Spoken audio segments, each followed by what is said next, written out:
নমস্কার বন্ধুরা, মাই kitchen official চ্যানেলে আপনাদের সকলকে স্বাগত। বন্ধুরা, আজ আমি আপনাদের সাথে একটা খুব সুন্দর বাটি চচ্চড়ির রেসিপি নিয়ে এসেছি। তো চলুন বন্ধুরা, রেসিপিটা শুরু করা যাক। আশা করি রেসিপিটা আপনাদের ভালো লাগবে। তো এখানে আমি কড়াইতে নিয়ে নিচ্ছি 1 চামচ মতন তেল, আর তেলটা আমার গরম হয়ে গেছে। এবার আমি এর ভিতরে দিয়ে দেবো সরু সরু করে কেটে রাখা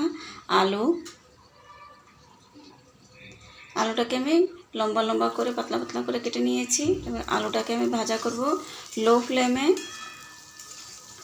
আলুটার কালার চেঞ্জ হবে না, আলুটা যাতে নরম হয়ে যায় ব্যাস অতটুকুই আমি ভাজা করব। তো সামান্য একটু ভাজা করা হয়ে গেছে, একটু কালারটা চেঞ্জ হয়ে গেছে দেখুন। এবার এর ভিতরে আমি দিয়ে দিব কেটে রাখা পটলটাকে আমি একইভাবে লম্বা লম্বা করে কেটে নিয়েছি।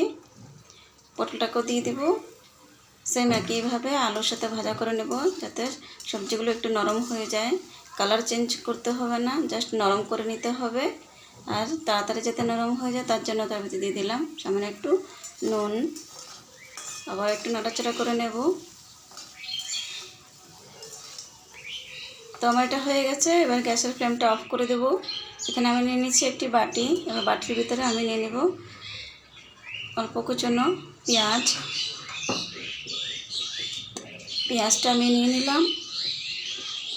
এবার এর ভিতরে আমি কিছু শুকনো গুঁড়ো মশলা অ্যাড করব। দিয়ে দিলাম এখানে হলুদ গুঁড়ো,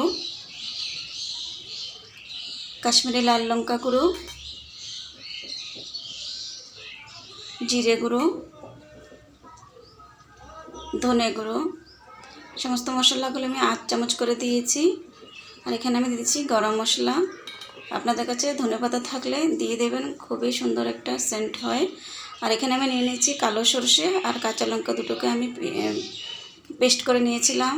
এটাকে আমি দিয়ে দিব এর ভিতরে।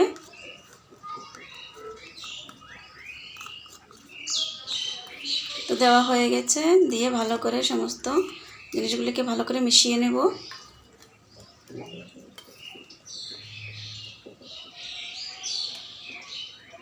মেশানো হয়ে গেছে বন্ধুরা। এবারেতে আমি দিয়ে দিব যে আমি আলু আর পটলটাকে একটু ভাজা করে রেখেছিলাম, সেইগুলোকে দিয়ে দেব। দিয়ে ভালো করে মেশাবো।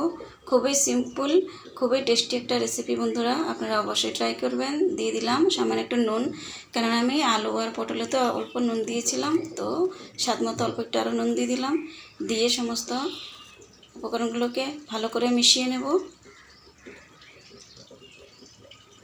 আর এখানে আমি নিয়ে নিয়েছি অল্প চেলা মাছ, বলা এটাকে ছোটো মাছ নিয়ে নিয়েছি। তো মাছটাকে দিয়ে দিলাম। আর এর ভিতরে দিয়ে দেবো 2-3 চামচ সরষের তেল। দিয়ে ভালো করে মেখে মিশিয়ে নেব সমস্ত জিনিসগুলিকে।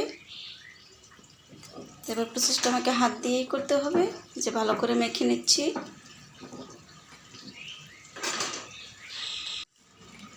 তো মাখা হয়ে গেছে দেখুন বন্ধুরা ভালো করে। এখানে আমি নিয়ে নিচ্ছি একটি টিফিন বাটি নিয়েছি, যার ঢাকনাটা ভালো করে বন্ধ হয়, এরকম একটা টিফিন আমি নিয়ে নিয়েছি। এবার সবজিগুলোকে এর ভিতরে দিয়ে দিলাম আর একটু চেপে ভালো করে সেট করে নেব এভাবে একটু। খুবই টেস্টি একটা রেসিপি। আর এর ভিতরে আমি দিয়ে দিলাম 2টো চিড়ে রাখা কাঁচা লঙ্কা দিয়ে দিয়েছি। গরম গরম ভাতের সাথে খুবই সুস্বাদু, রুটি পরোটার সাথেও খাওয়া যায়। বন্ধুরা অবশ্যই ট্রাই করবেন আর কমেন্ট করে জানাবেন কেমন হয়েছে আমার রেসিপিটা। এখানে আমি নিয়ে নিয়েছি কুকার, আর কুকারের ভিতরে আমি এখানে জল নিয়ে নিয়েছি। এবার টিফিনটাকে কুকারে এভাবে বসিয়ে দিলাম আর ঢাকনাটা লাগিয়ে দেব। আর হুইসেলটা আমি খুলে নিয়েছি, আপনারা চাইলে লাগিয়ে রাখতে পারেন। 6-7 মিনিটের জন্য স্টিম করে নেব। ঠান্ডা করে আমি তারপরে বাটিটা বের করে নেব।